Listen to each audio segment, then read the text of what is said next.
출애굽기 37장 1절에서 29절 말씀 저희가 함께 읽겠습니다.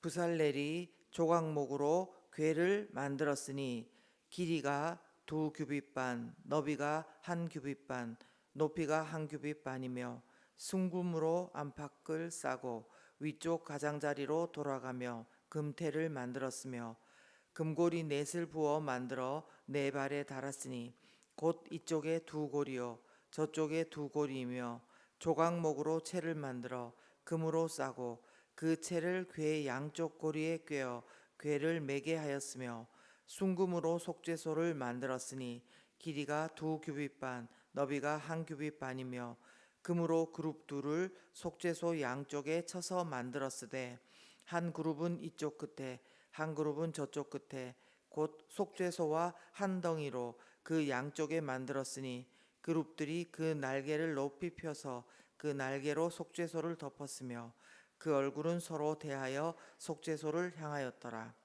그가 또 조각목으로 상을 만들었으니 길이가 2규빗, 너비가 1규빗, 높이가 1규빗 반이며 순금으로 싸고 위쪽 가장자리로 돌아가며 금태를 둘렀으며 그 주위에 손바닥 넓이만한 턱을 만들고 그 턱 주위에 금으로 태를 만들었고 상을 위하여 금고리 넷을 부어 만들어 네 발 위 네 모퉁이에 달았으니 그 고리가 턱 곁에 있어서 상을 매는 채를 꿰게 하였으며 또 조각목으로 상 맬 채를 만들어 금으로 쌌으며 상위의 기구 곧 대접과 숟가락과 잔과 따르는 병을 순금으로 만들었더라. 그가 또 순금으로 등잔대를 만들되 그것을 쳐서 만들었으니 그 밑판과 줄기와 잔과 꽃받침과 꽃이 그것과 한 덩이로 되었고 가지 6이 그 곁에서 나왔으니 곧 등잔대의 3가지는 저쪽으로 나왔고 등잔대의 3가지는 이쪽으로 나왔으며 이쪽 가지에 살구꽃 형상의 잔색과 꽃받침과 꽃이 있고 저쪽 가지에 살구꽃 형상의 잔색과 꽃받침과 꽃이 있어 등잔대에서 나온 가지 6이 그러하며 등잔대의 줄기에는 살구꽃 형상의 잔넥과 꽃받침과 꽃이 있고 등잔대에서 나온 가지 6을 위하여는 꽃받침이 있게 하였으되 2가지 아래에 한 꽃받침이 있어 줄기와 연결하였고 또 2가지 아래에 한 꽃받침이 있어 줄기와 연결하였고 또다시 2가지 아래에 한 꽃받침이 있어 줄기와 연결되게 하였으니 이 꽃받침과 가지들을 줄기와 연결하여 전부를 순금으로 쳐서 만들었으며 등잔 7과 그 불집게와 불똥그릇을 순금으로 만들었으니 등잔대와 그 모든 기구는 순금 1달란트로 만들었더라.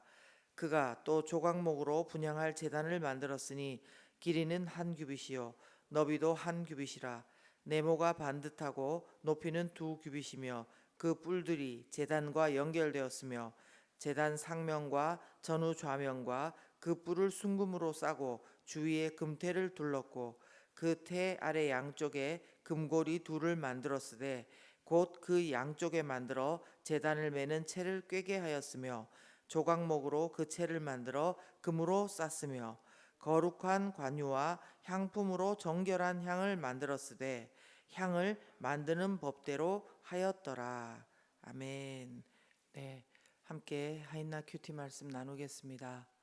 오늘 말씀은 하나님께서 모세에게 말씀하셨던 대로 성소와 지성소에 있는 기물들을 부살렐이 말씀하신 그대로 만드는 장면입니다.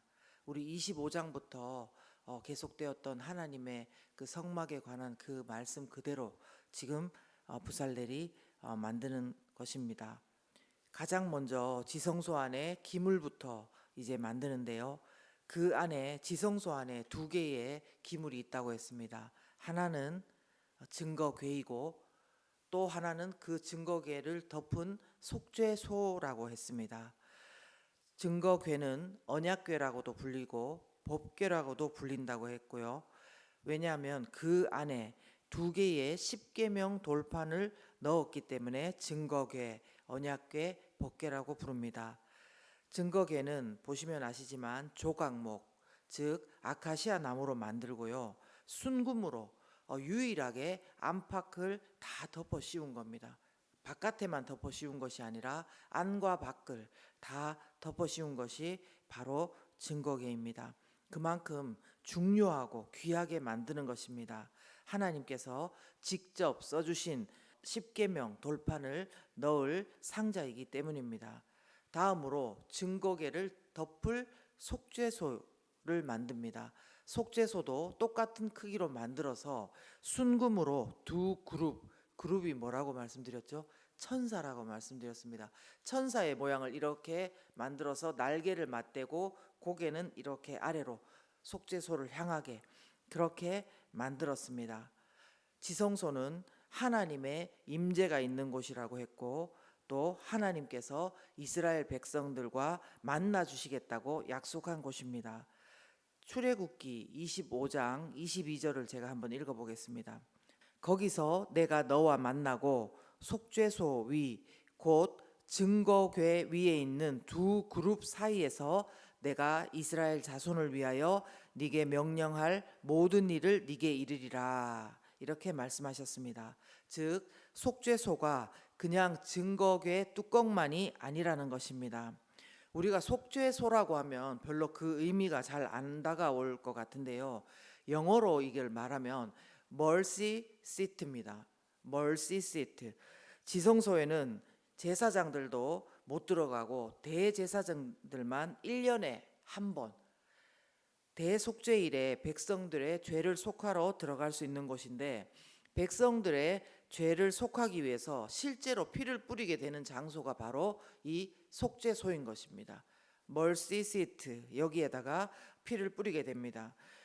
계속해서 말씀드리는 대로 성막과 이 모든 기물은 모세가 하나님 앞에 나가서 우리가 죄를 용서받으려면 어떻게 하면 됩니까? 그래서 생각해서 만든 것이 아니라는 것입니다. 그렇죠?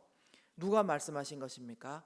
바로 하나님께서 죄를 실수 없이 범하는 그들이 하나님 앞에 나가서 죄 용서함을 받고 그 친밀한 교제를 나눌 수 있도록 하나님께서 직접 방법을 가르쳐 주신 것입니다.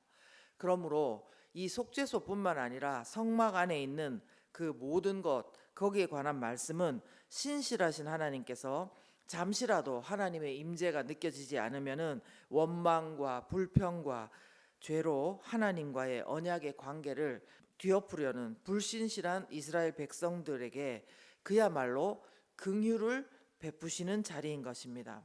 뭐 잘 맞지 않는지 모르지만 한 가지 예를 좀 들어보겠습니다. 만약에 제가 여기 땅바닥에 지금 여기 바닥에 개미 한 마리가 기어가고 있어요. 근데 그 개미하고 소통하기 위해서 그들 수준에서 제가 관계를 맺으려고 그 갖은 방법을 다 생각해서 개미야 이렇게 하면 나하고 소통할 수 있어 그러면서 그렇게 하는 거를 만약에 여러분들이 보신다면 어떻게 보이실 것 같습니까? 근데 비교가 안 되지만 하나님께서 우리를 바라보시면서 베풀어 주시는 은혜와 긍휼이 바로 이런 것이라는 겁니다. 어쩌면 개미보다도 더 작고 연약한 우리 가운데 만물의 창조주 되신 전능하신 하나님께서 우리와 소통하기 위해서 이거는 이렇게 해서 이렇게 나와 만나자 이렇게 해주신다는 겁니다. 이게 바로 하나님의 마음인 것입니다. 여기까지 들으니까 여러분 또 누가 생각나십니까? 예, 그렇죠. 빌립보서 2장 6절에서 7절 보시면 예수님에 대해서 이렇게 말씀하시죠. 그는 근본 하나님의 본체시나 어떻게 해요?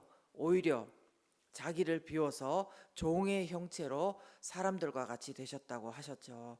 예수님께서 바로 하나님과 우리 사이에 누가 되어 주셨냐면 속죄소가 되어 주셨다는 것입니다. 바로 mercy seat가 되어 주셨다는 것입니다. 히브리서 9장 22절에 보시면 피 흘림이 없이는 죄 사함이 없다 그렇게 하셨습니다. 그런 것처럼 가망 없고 소망 없는 우리의 죄 사함을 위해서 직접 예수님께서 당신의 피를 뿌려 주셔서 하나님과의 막힌 담을 영원히 그것도 단번에 허물어 주신 것입니다. 그래서 저는 오늘 속죄소 묵상을 통해서 신실하게 긍휼을 베푸시는 하나님을 묵상하게 됩니다. 신실하게 긍휼을 베푸시는 하나님. 우리가 당신의 그 귀한 긍휼과 자비를 베풀 만한 그런 사람인지 아닌지 하나님께서 잘 지켜보신 다음에 긍휼을 베푸시는 것이 아니고, 우리가 죄인 되었을 때에, 심지어는 우리가 하나님을 대적하는 원수 되었을 때에 당신의 아들을 내어주신 성실하신 하나님의 사랑을 묵상하시는 이 아침이 되기를 바랍니다. 그런데 여러분 아십니까? 우리가 신실하게 긍휼을 베푸시는 이 하나님을 묵상하다 보면은 이 묵상 끝에 결국 만나게 되는 것은 이 반대 지점에 있는 우리 모습입니다. 긍휼을 성실하게 베풀지 못하는 우리, 이것이 우리가 오늘 묵상해 봤으면 하는 인간입니다. 긍휼을 성실하게 베풀지 못하는 우리의 모습. 하나님은 긍휼을 성실하게 베푸시는데 우리는 긍휼을 성실하게 베풀지 못합니다.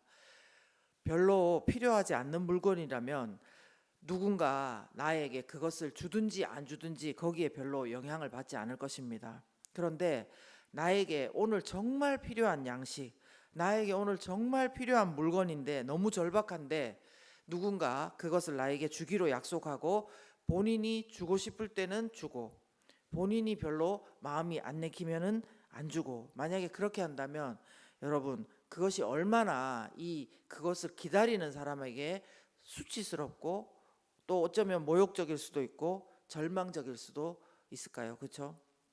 그래서 우리가 말하기를 나는 저 사람은 진짜 나한테 이렇게 했기 때문에 절대로 용서할 수 없다.